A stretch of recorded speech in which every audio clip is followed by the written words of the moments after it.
মসজিদেরই পাশে আমায় কবর দিও ভাই, যেন ঘরে থেকে মুয়াজ্জিনের আযান শুনতে পাই। মসজিদের পাশে কবরটা আছে না নাই? জোরে বলেন। তাহলে কবি, অনেক কবি আছে দেখবেন কলম তুললেই ইসলামের বিরুদ্ধে, কোরআনের বিরুদ্ধে লেখে, বলেন ঠিক কিনা? তসলিমা নাসরিন বাংলার একজন লেখক ছিল কি ছিল না? সারা জীবন ইসলাম আর কোরআনের বিরুদ্ধে লিখেছে, বুরকার বিরুদ্ধে লিখেছে। অবশেষে বাংলার মানুষের ধাওয়া খেয়ে ওই বুরকা পরেই ভারতে পালাতে বাধ্য হয়েছে। কোরআনে কারিমের ৬,০০০ প্লাস আয়াত আছে। এই আয়াতের ভিতরে বলেন তো দেখি সবচাইতে শ্রেষ্ঠ আয়াত কোনটা? মাশাআল্লাহ, সব তো জানেন আপনারা, কি ওয়াজ করব। আয়াতুল কুরসি সবচাইতে শ্রেষ্ঠ আয়াত।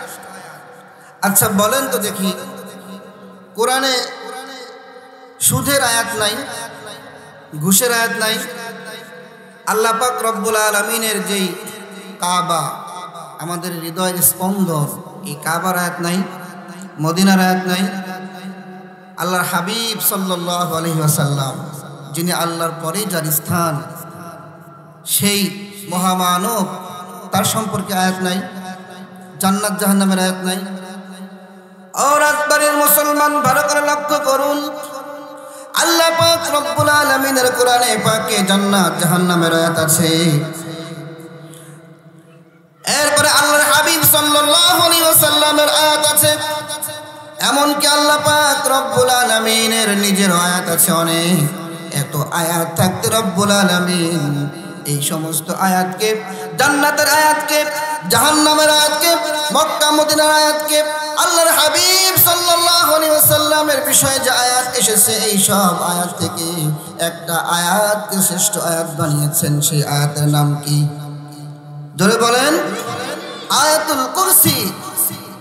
এখন জানতে হবে কেন, why, what do you mean by kursi, what is this kursi, কুরসি কি? কেন আল্লাহ তাআলা কুরসিকে দামি আয়াত বানালেন? জানার দরকার আছে না নাই? জোরে বলেন, জানার দরকার আছে না নাই? কুরসি ইটস অ্যান অ্যারাবিক ওয়ার্ড। অভিধান খুললে দেখবেন এর কয়েকটা অর্থ আসে। কুরসি আরবি শব্দ। কি শব্দ?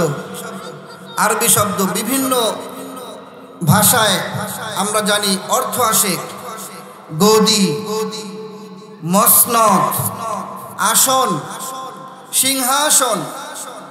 কি বলেন ঠিক কিনা? অনেকগুলো অর্থ আছে, অনেকগুলো অর্থ। কোনোটা বাংলা, কোনোটা ইংরেজি, বিভিন্ন ভাষায়।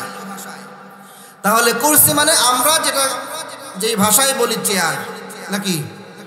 চেয়ারের আয়াতকে আল্লাহ তাআলা সব আয়াতের ভিতরে শ্রেষ্ঠ আয়াত করলেন। কেন? কারণ যত সমস্যা, যত অন্যায়, অত্যাচার, জুলুম, নির্যাতন এই চেয়ারে বসেই হয়। কথা বলেন না কেন? গদি সমস্যার সমাধান, সকল সমস্যার মূলে হচ্ছে গদি সমস্যা। এজন্য আল্লাহ পাক রব্বুল আলামিন গোটা কোরআনে বিভিন্ন আয়াত থাকলে রব্বুল আলামিন কোন আয়াতকে শ্রেষ্ঠ আয়াত বানান নাই। এই গদি সংক্রান্ত আয়াতকে আল্লাহ তাআলা শ্রেষ্ঠ আয়াত বানিয়ে গোটা পৃথিবীর সকল চেয়ারওয়ালাদেরকে হুঁশিয়ার করে দিলেন, ও দুনিয়ার মানুষ, দুনিয়ার সাময়িক সময়ের জন্য, অল্প সময়ের জন্য যারা চেয়ার পাওয়ার পরে এই চেয়ারে বসে তারা গিয়ারটা বাড়া দাও, আমি আল্লাহ তোমাদেরকে চেয়ারে বসাইতে পারি, আবার জুতার বাড়ি দিয়ে চেয়ার থেকে নামাইতে পারি। ঠিক কিনা? চেয়ারে বসাইতে পারেন কে? আবার এখান থেকে বেইজ্জতি করে জুতার বাড়ি দিয়ে এখান থেকে নামাইতে পারেন কে? এজন্য আল্লাহ পাক রব্বুল আলামিন এই চেয়ারের আয়াতটাকে শ্রেষ্ঠ আয়াত বানালেন। ও মুসলমান, আয়াতুল কুরসি এজন্যই গোটা কোরআনের ভিতরে শ্রেষ্ঠ আয়াত আল্লাহ বানিয়ে দিয়েছে। ও মুসলমান, আয়াতুল কুরসি আমাদের সকাল সন্ধ্যায় আমল করার দরকার আছে না নাই? দুঃখ হলেও সত্য, আমাদের সমাজের অনেক মানুষ আছে আয়াতুল কুরসিটা মুখস্থ নাই কিনা জানি না। আমি আলোচনা করে থাকি কখনো বিষয় ভিত্তিক, কখনো আয়াত ভিত্তিক। আজকের আমার আলোচনা এই আয়াতুল কুরসিকে সামনে নিয়ে আলোচনা। শুনবেন তো ইনশাআল্লাহ? সবাই শুনবেন তো? ছোট্ট কিছু মেসেজ দিয়ে যাব ইনশাআল্লাহ। হেদায়েত আসবে যদি মনোযোগ সহকারে শুনি, আমলের নিয়তে। তাহলে আয়াতুল কুরসি সকাল এবং সন্ধ্যা পড়ার দরকার আছে না নাই? আল্লাহর হাবিব সাল্লাল্লাহু আলাইহি ওয়াসাল্লাম বলেন, মান ক্বারা আয়াতুল কুরসি দুবরা কুল্লি সালাতিল মাকতুবা লাম ইয়ামনাহু মিন দুখুলিল জান্নাতি ইল্লা আইয়ামুত। আল্লাহু আকবার। মুসলমান, আল্লাহর হাবিব সাল্লাল্লাহু আলাইহি ওয়াসাল্লাম বলেন, যদি কোনো বান্দা প্রত্যেক ফরজ নামাজের পরে আয়াতুল কুরসি পাঠ করে তাহলে এই লোকটা মরতে দেরি, আল্লাহর জান্নাত পেতে দেরি হবে না। এই লোকটা মরে না, এই জন্য জান্নাতে যায় না, মরার সঙ্গে সঙ্গে জান্নাত দিয়ে দিবেন যিনি তিনি কে? তাহলে প্রত্যেক ফরজ নামাজের পরে আয়াতুল কুরসি পড়ার দরকার আছে না নাই? আমাদের সমাজে এখন দেখা যায় ইমাম সাহেব সালাম ফেরানোর সঙ্গে সঙ্গে এদিকে আসসালামু আলাইকুম রাহমাতুল্লাহ, আসসালামু আলাইকুম রাহমাতুল্লাহ, আল্লাহুম্মা আমিন আমিন। ও মুসলমান, ভুল বুঝবেন না, আমি কিন্তু মোনাজাতের বিরোধী নই। মোনাজাত করবেন, সমস্যা নাই, কিন্তু আল্লাহর হাবিব সাল্লাল্লাহু আলাইহি ওয়াসাল্লাম যে প্রত্যেক নামাজের পর আয়াতুল কুরসি পড়েছেন এর মধ্যে বরকত আছে না নাই? আপনি মোনাজাত করেন, আয়াতুল কুরসিটা পড়েন, এরপর মোনাজাত করেন। প্রবলেমটা কোথায়? মুসল্লিদের ভিতরেও সমস্যা আছে। ইমাম সাহেব যদি একটু দেরি করে মোনাজাত করতে, পিছনে জ্বালা ধরে যায়। কি বলেন? কত যে ব্যস্ত! কি ব্যস্ত? মসজিদ থেকে বের হয়ে চায়ের দোকানে বসবে, টেলিভিশনের সামনে বসবে, গীবত শিকায়েত করবে অন্যের। এই হলো তার ব্যস্ততা। এজন্য প্রত্যেক ফরজ নামাজের পরে আয়াতুল কুরসি পড়বেন তো ইনশাআল্লাহ। শুধু প্রত্যেক ফরজ নামাজের পরে নয়, সকাল বেলায় যদি কেউ আয়াতুল কুরসি তেলাওয়াত করে আল্লাহ পাক রব্বুল আলামিন ওই ব্যক্তির সারা দিনের জিম্মাদারি নিয়ে নেবে। আবার রাতের বেলায় ঘুমানোর পূর্বে যদি কোনো বান্দা আয়াতুল কুরসি তেলাওয়াত করে, রাতের বেলায় মানুষ অনেক বিপদে পড়ে, অনেকে বোবাজিন ধরে, কি বলেন ঠিক কিনা? ঘুমের মধ্যে আবল তাবল স্বপ্ন দেখে, আছে না নাই? শোয়ার পূর্বে যদি কোনো বান্দা আল্লাহ পাক রব্বুল আলামিনের এই আয়াতুল কুরসি তেলাওয়াত করে ঘুমিয়ে যায়, আল্লাহর হাবিব বলেন সারা রাতের জিম্মাদারি নিয়ে নেবেন একজন, তিনি কে? জিম্মাদারি কে নেয়? হায়াত মউত কার হাতে? জোরে বলেন। কিন্তু ইমানদার কখনো মৃত্যুকে ভয় পায় না। ইমানদার কি করে না? মৃত্যুকে ভয় পায় না। কবি নজরুল কত সুন্দর করে বলেছেন, উহারা চাহুক দাসের জীবন, আমরা শহীদি দরজা চাই, মৃত্যু মৃত্যু ভীত ওরা, আমরা মৃত্যু কোথায় খুঁজে বেড়াই। কবি নজরুলের কবিতা আমার ভালো লাগে এজন্যই। লোকটা ইসলাম সম্পর্কে, নবী সম্পর্কে, আজান সম্পর্কে অনেক কবিতা লিখেছেন, কি বলেন ঠিক না? আল্লাহর নবী সম্পর্কে কি বলেছেন? ত্রিভুবনের প্রিয় মুহাম্মদ এলো রে দুনিয়ার, সাগর আকাশ বাতাস দেখবি যদি আয়ের সাগর। লোকটা কিন্তু এখন দুনিয়াতে নাই, কিন্তু লোকের লেখাটা সবার ঠোঁটে আছে না নাই? কত সুন্দর কবিতা লিখেছেন। মসজিদেরই পাশে আমায় কবর দিও ভাই, যেন গড়ে থেকে মুয়াজ্জিনের আযান শুনতে পাই। মসজিদের পাশে কবরটা আছে না নাই? জোরে বলেন। তাহলে কবি, অনেক কবি আছে দেখবেন কলম তুললেই ইসলামের বিরুদ্ধে, কোরআনের বিরুদ্ধে লেখে, বলেন ঠিক কিনা? তসলিমা নাসরিন বাংলার একজন লেখক ছিল, কি ছিল না? সারা জীবন ইসলাম আর কোরআনের বিরুদ্ধে লিখেছে, বোরকার বিরুদ্ধে লিখেছে, ওই বোরকা পরেই ভারতে পালাতে বাধ্য হয়েছে। এরপরে ভারতের একজন কবি সোনানিগাম এসেছিল বাংলার জমিনে। তখনকার যুবকরা অনেক লাফালাফি করেছিল। এই লোকটা আজানের বিরুদ্ধে কথা বলেছে। যাই হোক, এদিকে লম্বা কথা আলোচনা করব না। প্রত্যেকটা লেখক, এই লেখকদের ভিতরে পার্থক্য আছে না নাই? আমার জাতীয় কবি আল্লাহ পাক তাকে জান্নাতের উচ্চ মাকাম দান করুন, সবাই বলি আমিন। বলছিলাম মুসলমান আয়াতুল কুরসির ফজিলত প্রত্যেক নামাজের পরে এবং সকাল সন্ধ্যায় আয়াতুল কুরসি পড়ার দরকার আছে না নাই? যাদের মুখস্থ নাই তাদের একটা টিপস দিয়ে যাই। আয়াতুল কুরসি একটা 10টা অংশ, ছোট্ট ছোট্ট করে আপনি যদি ইচ্ছা করেন আল্লাহু লা ইলাহা ইল্লা হুয়াল হাইয়ুল কাইয়ুম এতটুকু মুখস্থ করবেন। প্রত্যেক দিন অল্প অল্প করে মুখস্থ করবেন। আপনি ইচ্ছা করলেই 7 দিনের ভিতরে আপনি আয়াতুল কুরসি মুখস্থ করতে পারবেন ইনশাআল্লাহ। ফজিলত আর লম্বা করব না। এবার আসেন আলোচনার মূল আলোচনায় আমরা অগ্রসর হই। আল্লাহ তাআলা কেন এই আয়াতুল কুরসিকে এত দামি বানালেন? আল্লাহ তাআলা তার সভরেন্টির কথা, তার একত্ববাদের কথা, তার বরত্বের কথা কোরআনে কারীমের বিভিন্ন আয়াতে বিক্ষিপ্তভাবে বলেছেন। কিন্তু আয়াতুল কুরসির মধ্যে আল্লাহ তাআলা তার সম্পূর্ণ পরিচয় ডিটেইলস বর্ণনা করেছেন এই আয়াতুল কুরসির মধ্যে। সুবহানাল্লাহ। আসুন আমরা তেলাওয়াত করি।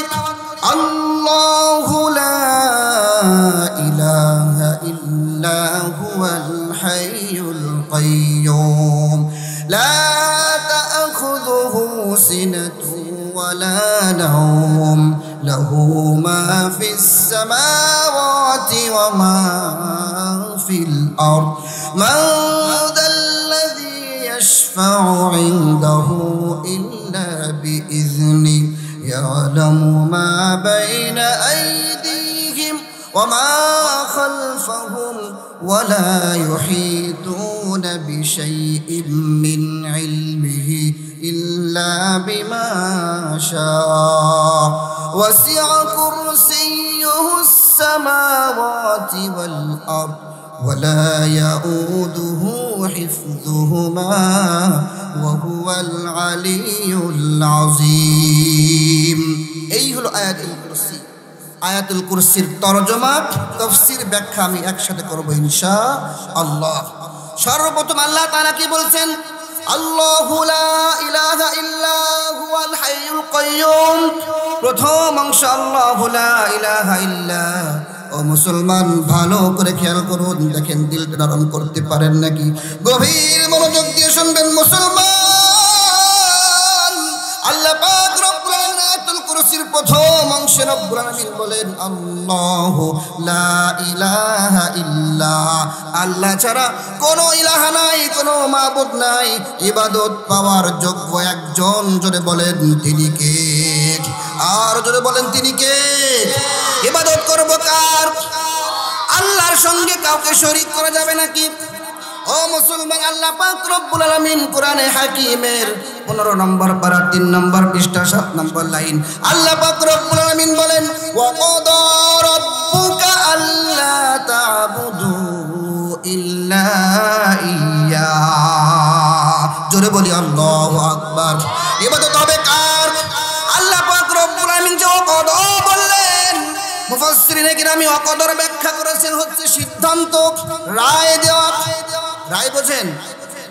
আমাদের বাংলাদেশে সর্বোচ্চ 4টা রায় হয়। প্রথম রায় হয় ধরেন রাজবাড়ী জেলার একটা ম্যাজিস্ট্রেট কোর্ট আছে না নাই?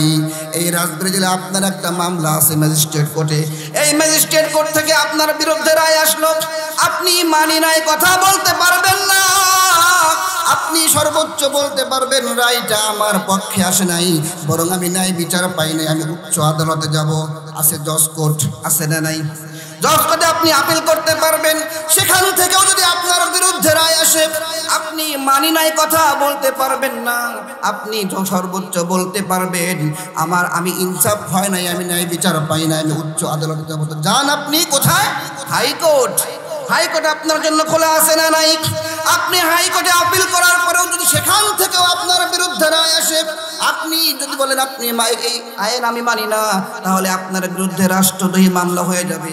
মানি না বলতে পারবেন না, বরং আপনি বলতে পারবেন আমি ন্যায় বিচার পাইনি, আমি উচ্চ আদালতে যাব। তো যান সুপ্রিম কোর্টে। কোথায়? সুপ্রিম কোর্টেও যদি আপনার বিরুদ্ধে রায় হয়,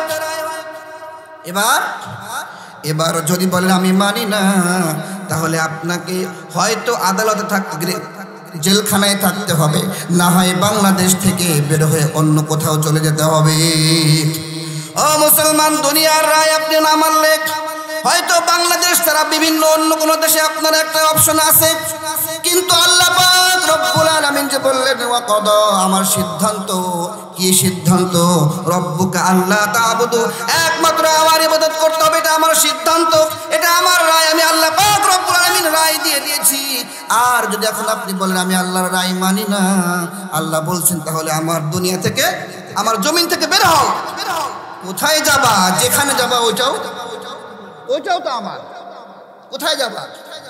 এজন্য আল্লাহর রায় মানার দরকার আছে না নাই? এজন্য আল্লাহ পাক রব্বুল আলামিন আয়াতুল কুরসির প্রথমে অংশে জানিয়ে দিলেন আল্লাহু লা ইলাহা ইল্লাল্লাহ। সব সময় গোলামি দাসত্ব করব কার? যেহেতু সময় সংক্ষেপ, আমি দ্রুত আগাবো মুসলমান। ইলাহ শব্দের আরেকটা অর্থ হলো আইনদাতা। জোরে বলেন, ইলাহ শব্দের আরেকটা অর্থ কি? আইনদাতা, বিধানদাতা। আল্লাহ পাক রব্বুল আলামিন বলেন এই গোটা জমিন তৈরি করেছি আমি, মানুষ সৃষ্টি করেছি আমি, আসমান তৈরি করেছি আমি, আর এই জমিনের ভিতরে মানুষ কোন পথে চলবে সেই আইন দেব আমি। আলা লাহুল খালকু ওয়াল আমরু তাবারাকাল্লাহু রব্বুল আলামিন। জোরে বলি আল্লাহু আকবার। সৃষ্টি যার আইন চলবে, জোরে বলেন সৃষ্টি যার আইন চলবে। আজকে যারা আল্লাহর আইনকে বাদ দিয়ে, আজকের আল্লাহর আইনকে বাদ দিয়ে যারা নিজেদের তৈরি করা আইনকে চালু করেছে, আল্লাহ পাক রব্বুল আলামিন বলেন যারা আজকে আমার আইনকে বাদ দিয়ে যারা নিজেদের তৈরি করা আইন চালু করেছে, তারা হচ্ছে গোটা বিশ্বের ভিতরে সবচাইতে বড় জালেম এবং ফাসিক। কি বলেন, ঠিক কিনা? আল্লাহ বলছেন lam yahkum bima anzalallahu faulaika humul fasiqun faulaika humuz zalimun। আজকে আমার আইন বাদ দিয়ে যারা নিজেদের বানানো আইন প্রতিষ্ঠা করতে চায়, তারা হলো গোটা দুনিয়ার ভিতরে সবচাইতে ফাসিক এবং জালেম। ইন্নাল্লাহা লা ইয়াহদিল কওমাজ জালিমিন। আর এই জালেমদের কখনো হিদায়াত আসবে না। ও মুসলমান, তাহলে ইলাহ শব্দের একটা অর্থ হলো আইনদাতা। আসমান বানিয়েছেন কে? জোরে বলেন। জমিন বানিয়েছেন কে? আসমান কার ইশারায় চলে? আসমানের আইনদাতা কে আর জমিনের আইনদাতা কে? আল্লাহ বলেন যে আসমানের আইনদাতা একজন হতো, আসমানের পরিচালক একজন হতো, আর জমিনের পরিচালক আরেকজন হতো, তাহলে জমিনে ফাসাদ সৃষ্টি হয়ে যেত। কি বলেন, ঠিক কিনা? লাউ কানা ফীহিমা আলিহাতুন ইল্লাল্লাহু লাফাসাদাতা ফাসুবহানাল্লাহি রাব্বিল আরশি আম্মা ইয়াসিফুন। জোরে বলি আল্লাহু আকবার। লাউ কানা ফীহিমা আলিহাতুন ইল্লাল্লাহু লাফাসাদাতা। আল্লাহ পাক রব্বুল আলামিন বলেন যদি আসমানের আইনদাতা একজন হতো, জমিনের আইনদাতা আরেকজন হতো, তাহলে ফাসাদ সৃষ্টি হয়ে যেত। কি বলেন, ঠিক কিনা? একটা গাড়ির ড্রাইভার যদি একসাথে তিনজন হয়, গাড়ির স্থান কোথায় বলেন তো দেখি? হ্যাঁ, স্থান কোথায়? এই জন্য একটা গাড়ির ড্রাইভার একসঙ্গে একাধিক ব্যক্তি হতে পারে না। কি বলেন, ঠিক কিনা? ও মুসলমান, আয়াতুল কুরসির দ্বিতীয় অংশের দিকে আমরা আগাই। আল্লাহ বলছেন আল হাইয়ুল কাইয়্যুম। আমরা জানি আল্লাহ পাক রব্বুল আলামিনের যে 99টি নাম আছে, প্রত্যেকটা দুইটা নামের এক একটা অর্থ আছে না নাই? এইখানে আল্লাহ পাক রব্বুল আলামিন দুইটা আয়াত দুইটা নাম এনেছেন, আল হাই আল কাইয়ুম, দুইটা নাম এনেছেন আল্লাহ তাআলা। আল্লাহ তাআলা বুঝাচ্ছেন বান্দাকে আল্লাহ হওয়ার জন্য প্রথমত দুইটা গুণ লাগবে। কয়টা গুণ? জোরে বলেন, কয়টা গুণ লাগবে? আল্লাহ হওয়ার জন্য কয়টা গুণ লাগবে? এক নাম্বার হলো আল হাই। হাই মানে হচ্ছে চিরঞ্জীব। অর্থ কি? চিরঞ্জীব। আমরা কি কেউ চিরঞ্জীব? আমাদের মৃত্যু আছে না নাই? কুল্লু নাফসিন যায়িকাতুল মাউত, মৃত্যুর স্বাদ আমাদের গ্রহণ করতে হবে, কি বলেন ঠিক কিনা? কিন্তু আল্লাহর কি মৃত্যু আছে নাকি? ও মুসলমান, যখন আমরা কেউ ছিলাম না তখন একজন ছিল, আবার যখন কেউ থাকবে না তখন একজন থাকবে, তিনি কে? আল্লাহ বলছেন হুয়াল আউয়ালু ওয়াল আখিরু ওয়াজ যাহিরু ওয়াল বাতিন। প্রথমেও যিনি ছিলেন আর শেষেও যিনি থাকবেন, জোরে জোরে বলুন তিনি কে? আর জোরে বলুন তিনি কে? আল্লাহ হওয়ার জন্য হাই হওয়া লাগবে। তাহলে আমরা জানি পৃথিবীতে দুইজন আল্লাহ হতে চেয়েছিল। একজন বিদায় হয়েছে জুতার বাড়ি খেয়ে, আর একজন মরেছে পানিতে চুবানি খেয়ে, কি বলেন ঠিক কিনা? নমরুদ আর ফেরাউন। জানেন না আপনারা? ইতিহাস বলতে অনেক সময় লাগবে, ওদিকে যাব না। তাহলে আল্লাহ হওয়ার জন্য নাম্বার ওয়ান কোন গুণটা লাগবে? চিরস্থায়ী, চিরঞ্জীব, যার কোনো মৃত্যু নাই। দুই নাম্বার গুণ হলো আল কাইয়ুম। বলবেন আমাদের সমাজে তো অনেক কাইয়ুম আছে, আপনাদের সমাজে আছে আব্দুল কাইয়ুম, কিন্তু আল কাইয়ুম আছে নাকি? কাইয়ুমের গোলাম আছে কিন্তু কাইয়ুম নাই। কাইয়ুম মানে হলো চিরস্থায়ী। কি? আল্লাহর ক্ষমতা কি? চিরস্থায়ী। আমাদের বাংলাদেশের প্রেসিডেন্টের ক্ষমতা কি চিরস্থায়ী না স্থায়ী অস্থায়ী? কথা বলেন। আমেরিকার প্রেসিডেন্টের ক্ষমতা মনে হয় স্থায়ী। প্রত্যেকটা দেশের প্রেসিডেন্টের ক্ষমতা একটা নির্দিষ্ট এরিয়া আছে, একটা গণ্ডি আছে, নির্দিষ্ট সময় আছে। প্রত্যেকেই নির্দিষ্ট সময়ের পরে আবার তাকে চেয়ার থেকে নেমে যেতে হয়, কি বলেন ঠিক কিনা? ধরে বলেন। বড় জোর 5 থেকে 10 বছর, তা না হলে জোর করে মানুষ মেরে সব খুন গুম হত্যা রাহাজানি করে 15 বছর 6 মাস থাকা যায় সর্বোচ্চ। কি বলেন? সর্বোচ্চ 15 বছর 6 মাস থাকা যায়, জোর করে হলেও, ভোট চুরি করে হলেও, কি বলেন? এরপরে জুতার বাড়ি খাওয়ার ভয়ে গোপনে হেলিকপ্টার নিয়ে পালাইতে হয়, এরপর আর থাকা যায় না। এই হলো আমাদের ক্ষমতার স্থায়িত্ব। কিন্তু আল্লাহ পাক রব্বুল আলামিন গোটা দুনিয়া যেদিন সৃষ্টি করেছেন সেদিন থেকে আবার এখন পর্যন্ত এই দুনিয়া এক সময় ধ্বংস হয়ে যাবে, দুনিয়া থাকবে নাকি? শুধু মানুষ মারা যাবে না, গোটা দুনিয়া এক সময় ধ্বংস হয়ে যাবে। রব্বুল আলামিন বলেন কুল্লু মান আলাইহা ফানি ওয়া ইয়াবকা ওয়াজহু রাব্বিকা যুল জালালি ওয়াল ইকরাম। জোরে বলি আল্লাহু আকবার। গোটা দুনিয়া এক সময় ধ্বংস হয়ে যাবে, ফান হয়ে যাবে, কেউ থাকবে না, একজন থাকবে। জোরে বলুন তিনি কে? আর জোরে বলুন তিনি কে? আল কাইয়ুম, চিরস্থায়ী, চিরঞ্জীব। এরপরে আল্লাহ পাক রব্বুল আলামিন আয়াতুল কুরসির 3য় অংশে বলেন লা তাআখুযুহু সিনাতু ওয়ালা নাওম। আল্লাহু আকবার বলবেন না? বোঝেন নাই তো আল্লাহ কি বলছে? কোরআন যত পড়ি তত বিমোহিত হই, কোরআনের প্রেমিক হয়ে যায়। আল্লাহ তাআলার শব্দ চয়নের কি স্টাইল দেখেন। আল্লাহ তাআলা বলেন লা তাখুযুহু সিনাতু ওয়ালা নাওম, ঘুম নিদ্রা তন্দ্রা আল্লাহকে স্পর্শ করতে পারে না। বলে সুবহানাল্লাহ। আল্লাহ বলেন নাই যে আল্লাহ ঘুমান না। যদি বলতেন আল্লাহ ঘুমান না তাহলে প্রশ্ন আসতো, ও বুঝতে পেরেছি, ঘুম আছে কিন্তু ইচ্ছা করে ঘুমায় না। বলছে লা তাখুযুহু, খুযুহু তন্দ্রা নিদ্রা আল্লাহকে স্পর্শ করতে পারে না। কারণ ঘুম এবং তন্দ্রা নিদ্রা হুকুম মানে কার? জোরে বলেন কার হুকুম মানে? যদি মানুষ আমরা এখান থেকে একটু ঘুমায় যায়, হাতে কিছু থাকলে পড়ে যাবে কি যাবে না? একজন গাড়ির ড্রাইভার যদি ড্রাইভিং সিটে বসে ঘুমায় যায়, গাড়ির স্থান কোথায়? ও মুসলমান, সামান্য সময়ের জন্য একজন ড্রাইভার যদি গাড়িকে কন্ট্রোল না করতে পারে ঘুমানোর জন্য, তাহলে গোটা পৃথিবী যার হাতে। এই আল্লাহ পাক রব্বুল আলামিন যদি মুহূর্তের জন্য ঘুমায় যেতেন, সঙ্গে সঙ্গে গোটা দুনিয়া ধ্বংস হয়ে যেত। এজন্য আল্লাহ পাক রব্বুল আলামিন আয়াতুল কুরসির তৃতীয় অংশে বললেন, লা তা'খুযুহু সিনাতুন ওয়ালা নাওম। ঘুম এবং তন্দ্রা, জিমানি, ঘুম তো দূরের কথা, জিমানিও আমি আল্লাহকে স্পর্শ করতে পারে না।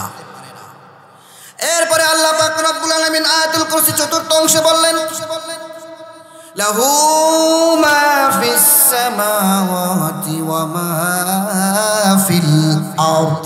যদি বলেন আল্লাহু আকবার। আসমান সমূহ, আসমান মানে একটা আসমান, আল্লাহ বলছেন সামাওয়াত বহু বচন, মানে আসমান সমূহ এবং জমিনের একচ্ছত্র মালিকানা যার হাতে, তিনি কে? মালিকানা কার হাতে? আর যদি বলেন কার হাতে? আল্লাহ পাক রব্বুল আলামিন কি শুধু বাংলাদেশের আল্লাহ, শুধু আমেরিকার আল্লাহ, শুধু সৌদি আরবের আল্লাহ? না, গোটা বিশ্ব সহ আসমান সমূহ, জমিন সমূহ, সব জায়গায় যার রাজত্ব চলে, তিনি কে? আল্লাহ বলেন, আলিল্লাহি মুলকুস সামাওয়াতি ওয়াল আরদি ওয়া মা বাইনাহুমা ইয়াখলুকু মা ইয়াশা আল্লাহু আলা কুল্লি শাইইন কাদির। জোরে বলি আল্লাহু আকবার। আল্লাহ পাক রব্বুল আলামিন ডেকে বলেন, ও মুসলমান, ও বিশ্বের মুসলমান, শুনে রেখে দাও, তোমরা দু চোখে যা দেখো আর না দেখো, এই গোটা পৃথিবীর ভিতরে যা কিছু আছে সব জায়গায় আমি আল্লাহর রাজত্ব চলে। জোরে বলেন সুবহানাল্লাহ। কার রাজত্ব চলে? আল্লাহ। আল্লাহর কোনো নির্দিষ্ট এরিয়া নাই, এই জায়গার আল্লাহ, সব জায়গার ক্ষমতা তার। ক্ষমতা কার? এরপরে আল্লাহ পাক রব্বুল আলামিন আয়াতুল কুরসির পঞ্চম অংশে বলেন, মান যাল্লাযী ইয়াশফাউ ইনদাহু ইল্লা বিইযনি। আল্লাহু আকবার বলবেন না? মান যাল্লাযী ইয়াশফাউ ইনদাহু ইল্লা বিইযনি। কে আছে আমি আল্লাহর পারমিশন ছাড়া শাফায়াত করবে? শাফায়াতের বিষয়টা কবে বলেন তো দেখি? হাসরের ময়দানে, কিয়ামতের কঠিন দিনে তামাম পৃথিবী যখন তামা হয়ে যাবে, সমস্ত মানুষগুলো ইয়া নাফসি ইয়া নাফসি করতে থাকবে, আল্লাহর নবীরা পর্যন্ত ইয়া নাফসি ইয়া নাফসি করতে থাকবে।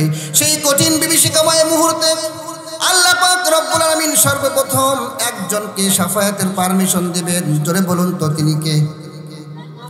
আল্লাহর হাবিব সাল্লাল্লাহু আলাইহি ওয়াসাল্লাম ছাড়া সেদিন কেউ প্রথমে শাফায়াত করার অনুমতি পাবে না। তাহলে সেই নবীর শাফায়াত আমাদের দরকার আছে না নাই? কারা কারা আল্লাহর নবী শাফায়াত চায়? হাত তুলে আল্লাহকে দেখায়, লিল্লাহি তাকবীর। হাত নামায়, আল্লাহ কবুল করো, সবাই বলি আমিন। তাহলে মুসলমান, আল্লাহর নবী শাফায়াত পেতে হলে, আল্লাহর রাসূলের শাফায়াত যদি আমরা পেতে চাই, রাসূলের আদর্শ আমাদের জীবনে বাস্তবায়ন করার দরকার আছে না নাই? ও মুসলমান, আল্লাহর হাবিব সাল্লাল্লাহু আলাইহি ওয়াসাল্লাম, আল্লাহ পাক রব্বুল আলামিন বলেন, কুল ইন কুনতুম তুহিব্বুনাল্লাহা ফাত্তাবিউনি ইউহিব্বুকুমুল্লাহ ওয়া ইয়াগফির লাকুম যুনুবাকুম ওয়াল্লাহু গফুরুর রহিম। জোরে বলি আল্লাহু আকবার। ও মুসলমান, আল্লাহকে পেতে হলে, জান্নাত পেতে হলে যেই মাধ্যম, আর কোনো মাধ্যম নয়, একটাই মাত্র মাধ্যম, সেটা হলো আল্লাহর হাবিব সাল্লাল্লাহু আলাইহি ওয়াসাল্লামের আদর্শ। আমাদের ব্যক্তি জীবনে, পারিবারিক জীবনে, সামাজিক জীবনে, আন্তর্জাতিক জীবনে, রাষ্ট্রীয় জীবনে, প্রত্যেকটা জায়গায় আল্লাহর হাবিব সাল্লাল্লাহু আলাইহি ওয়াসাল্লামের আদর্শ বাস্তবায়ন করার দরকার আছে না নাই? যদি আল্লাহর হাবিব সাল্লাল্লাহু আলাইহি ওয়াসাল্লামের আদর্শ বাস্তবায়ন করতে পারি, আল্লাহ খুশি হবেন কি হবেন না? আর আল্লাহ যদি খুশি হয়ে যায়, তাহলে খুশি হয়ে আমাদের জন্য কি দিবেন? জোরে বলেন। We have to go back to our Lord. আমাদেরকে আল্লাহর কাছে যেতে হবে, হিসাব দিতে হবে। আল্লাহ পাক রব্বুল আলামিন আমাদেরকে জান্নাত দিবেন, আর জান্নাত যারা পেয়ে যাবে তারাই হলো প্রকৃত সফলতা অর্জনকারী। কি বলেন ঠিক কিনা? The people of heaven and the people of hell fire and not equal the people of heaven gain the ultimate success. চিল্লা বলে আল্লাহু আকবার। সর্বোচ্চ সফলতা অর্জন করবে তারা। ও মুসলমান, আজকে আমরা যারা দুনিয়ার এই ক্ষণস্থায়ী দুনিয়ার ভিতরে গাড়ি বাড়ি নিয়ে ভোগ বিলাসিতা নিয়ে দুনিয়ার মোহে পড়ে দুনিয়ার ভালোবাসায় মত্ত হয়ে দুনিয়ার পেছনে ছুটছি, দুনিয়ার সফলতা আসল সফলতা নয়, বরং পরকালের চিরস্থায়ী সফলতা অর্জন হলো আসল সফলতা। সর্বোচ্চ সফলতা অর্জন করবে যারা, তারা জান্নাত অর্জন করবে যারা। তোরা বলেন ঠিক কিনা? ও মুসলমান, ভালো করে লক্ষ্য করে এদিকে খেয়াল করি। আল্লাহ পাক রব্বুল আলামিন যখন কিয়ামতের দিন আল্লাহর হাবিব শাফায়াতের অনুমতি পাবেন, কখন শাফায়াতের অনুমতি পাবেন? সমস্ত মানুষগুলো দৌড়ে পেরেশান হয়ে সর্বপ্রথম যাবে আল্লাহর নবী হযরত আদম আলাইহিস সালাতু ওয়াস সালামের কাছে। জোরে বলেন কার কাছে?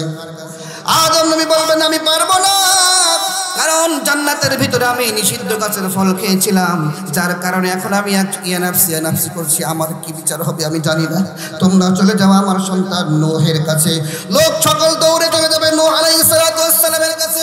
আল্লাহ নবী নূহ বলবেন আমার জাতির জন্য আমি বদদুয়া করেছিলাম, যার কারণে আমি এখন টেনশনে আছি, পেরেশানিতে আছি, আমিও তোমাদের জন্য সুপারিশ করতে পারবো না। চলে যাও আমার ভাই ইব্রাহিম নবীর কাছে। ইব্রাহিম নবীও তো তার দাঁড়িয়ে দেবে, আমি পারবো না। সর্বশেষ যাবে আল্লাহ নবী হযরত ঈসা আলাইহিস সালাতু ওয়াস সালামের কাছে। ও মুসলমান, আল্লাহর নবী ঈসার সঙ্গে নবীর আরেকটা সম্পর্ক আছে, সেটা হলো আল্লাহর নবী ঈসা পয়গম্বর কিয়ামতের পূর্বে আবার পৃথিবীতে আগমন করবেন। সেই হিসেবে উনি আরেকজন নবী, আমাদের নবী শ্রেষ্ঠ নবীর উম্মত।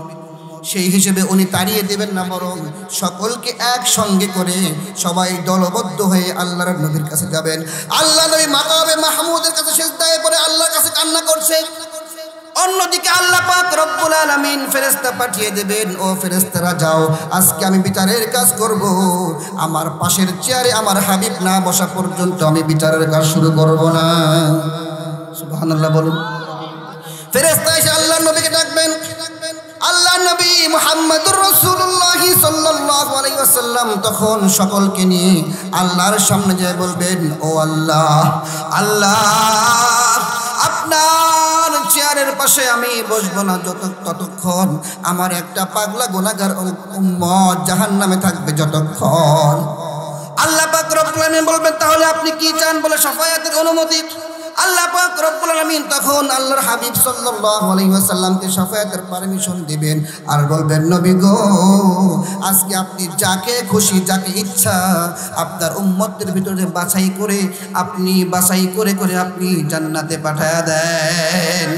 তাহলে সেই নবীর শাফায়াতের জন্য আমাদের কি করতে হবে? নবীর আদর্শ বাস্তবায়ন করতে হবে। আজকে যুবকদের দিকে তাকালে, যুবকের মাথা থেকে পা পর্যন্ত তাকালে দেখা যায় নবীর আদর্শ খুঁজে পাওয়া যায় না। মাথার দিকে তাকালে দেখা যায় মেসির আদর্শ পাওয়া যায়, মাথার দিকে তাকালে রোনাল্ডোর আদর্শ পাওয়া যায়, বডির দিকে পোশাকের দিকে তাকালে নেইমারের আদর্শ পাওয়া যায়। কি বলেন ঠিক কিনা? মাথা থেকে পা পর্যন্ত যদি আল্লাহর হাবিবের আদর্শ না থাকে তাহলে পরকালে সেই বিপদের মুহূর্তে আল্লাহর হাবিব সাল্লাল্লাহু আলাইহি ওয়াসাল্লাম আমাদের জন্য সুপারিশ করবে না। আর নবী যদি আমাদের জন্য সুপারিশ না করেন আমাদের তখন কি অবস্থা হবে একটু ভাবেন। তাহলে মুসলমান, রাসূলের সুপারিশ যদি আমরা পেতে চাই, রাসূলের আদর্শ আমাদের জীবনে বাস্তবায়ন করার দরকার আছে না নাই? জোরে বলেন আছে না নাই? এরপরে আল্লাহ পাক রব্বুল আলামিন আয়াতুল কুরসির ৬ষ্ঠ অংশে বলেন, ইয়ালামু মা বাইনা আইদিহিম ওয়া মা খালফাহুম, সামনে এবং পিছনের সব বিষয়ে একজন জানে, তিনি কে? জোরে বলেন কে জানে? সব জানে, সামনে, অতীতে এবং ভবিষ্যতে, পিছনে এবং সামনে সব কিছু একজন জানে, তিনি কে? জোরে বলেন তিনি কে? এজন্য আল্লাহ পাক রব্বুল আলামিন বলেন, লা ইলাহা ইল্লা আনতা সুবহানাকা ইন্নী কুনতু মিনাজ জালিমিন। বলেন তো দেখি এটা কোন দোয়া, কার দোয়া?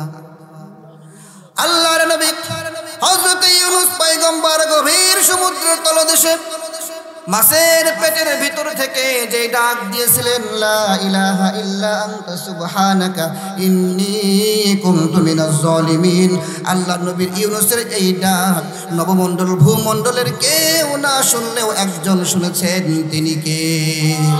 আল্লাহ তাআলা। এই জন্যই এই আয়াতের ভিতরে ইয়ালামু মা বাইনা আইদিহিম ওয়া মা খালফাহুম এই কথাটা কেন দিয়েছেন?